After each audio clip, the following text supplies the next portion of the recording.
Good day, welcome to Music Motors and welcome to what is potentially the final Mitsubishi on Music Motors for a while. This is the 2020 Mitsubishi Shogun Sport.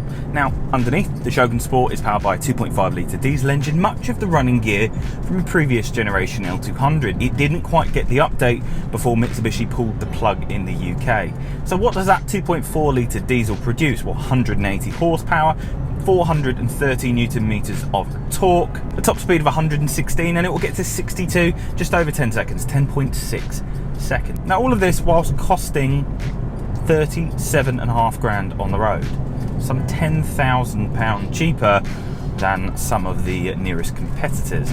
And whilst some would argue that this is out of date, in this episode of Music Motors I'm going to tell you how it kind of isn't out of date and why it's packed full of technology, and I put it through a heck of a fuel economy test too. So stay tuned and welcome to the 2020 Mitsubishi Shogun Sport. The most recent aesthetic changes to the language that Mitsubishi are using, I've really become quite fond of. When I first saw the Eclipse Cross, I thought, well, the back end's not for me, but the front end looks really good. Then came the Outlander PHEV, that looks really, really cool. And came the L200 and the Shogun, and wow, this front end is proud, it's pronounced, it's sharp, it's sleek. I really, really like it.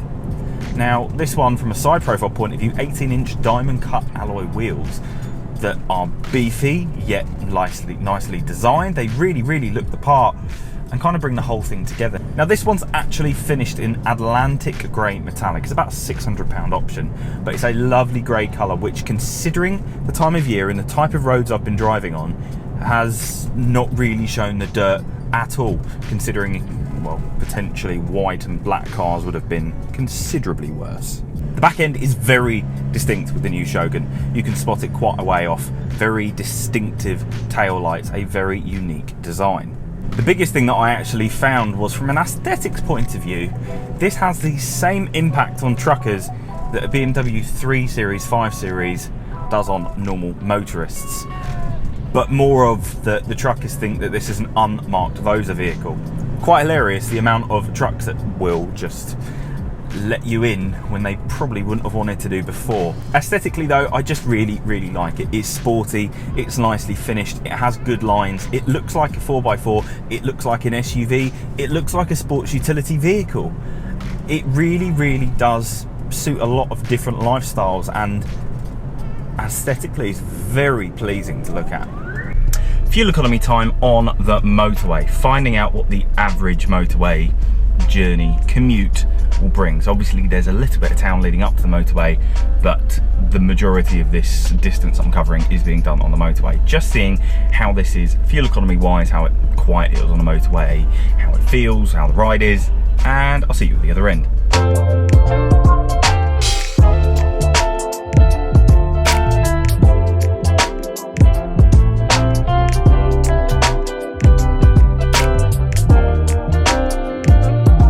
So I've arrived and I've got 32.7 miles to the gallon.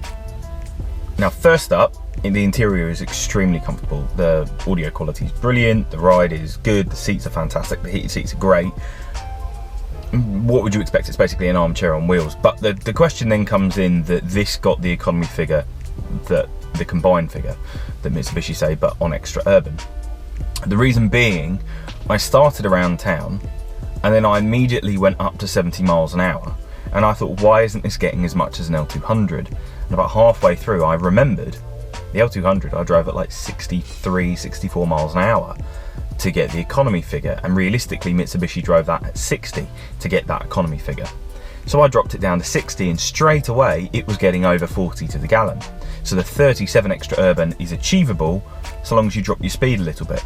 Because realistically, this is a big vehicle. It is a brick going through the air. So to get that economy, you have to have less pressure on it as you go along. But realistically, it is achievable. So that's quite impressive. The interior is great, so that's amazing.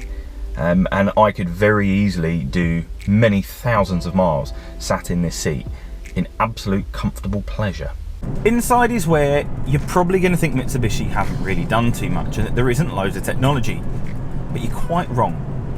Because, for instance, this one has surround view cameras, this one has adaptive cruise control, this one has front heated seats, this one has loads of technology at your fingertips. Obviously, having a flappy paddle option is quite nice, and these are very robust and well put together.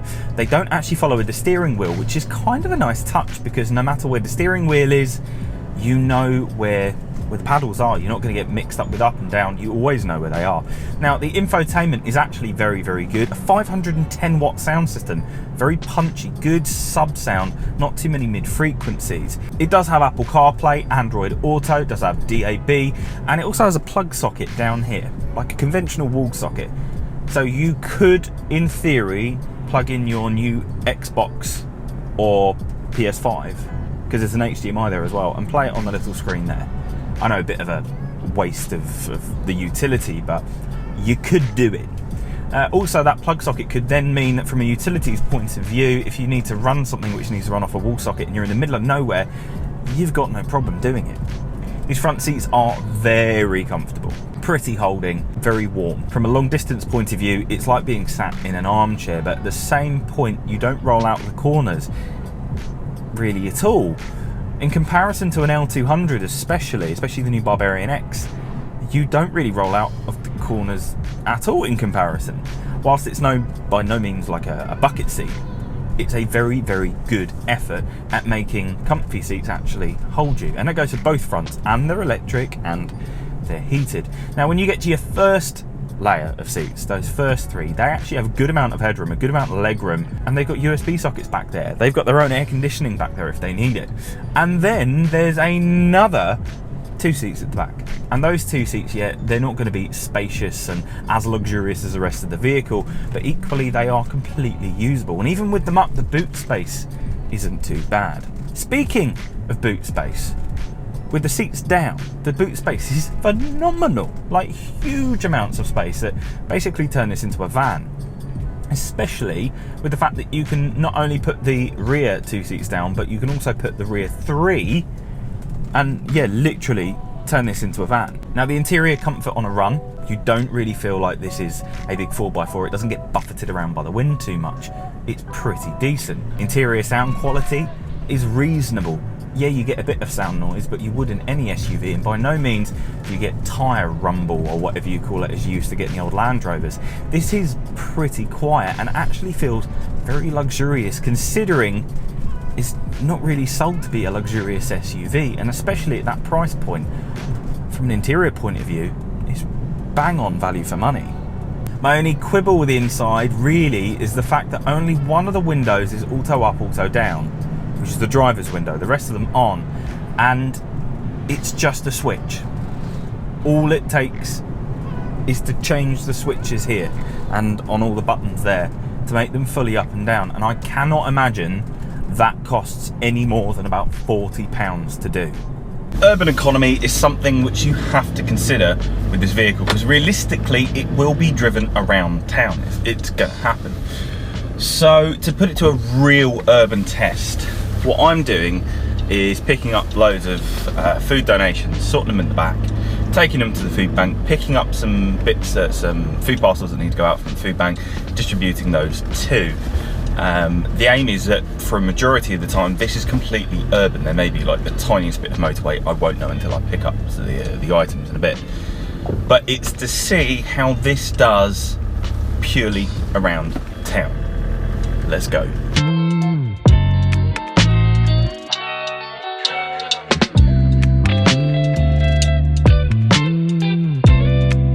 So collection's done, I'm just going to sort them out. So far, like high 20s, 29.3 to the gallon. Pretty comfortable, visibility's great. Don't really worry about where you're going to go. And obviously the load capability in the back is pretty exceptional. So far it's done a pretty good job.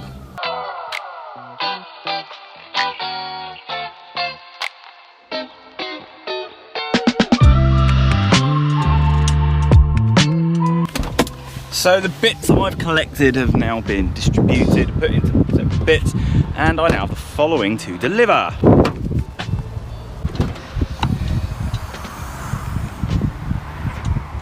Good thing the boot's massive.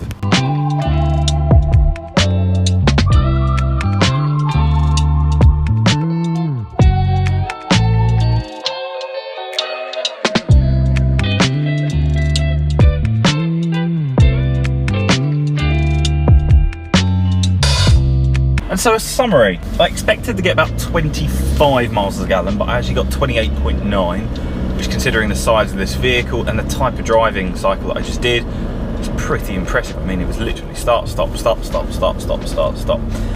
Comfort-wise, this is really comfortable around town. The lock is actually very, very good. Visibility is pretty good considering it's a upright 4x4. You don't really worry about where you're parking because whilst the wheels are diamond cut, you don't worry about curbing them because they're taller than most curbs.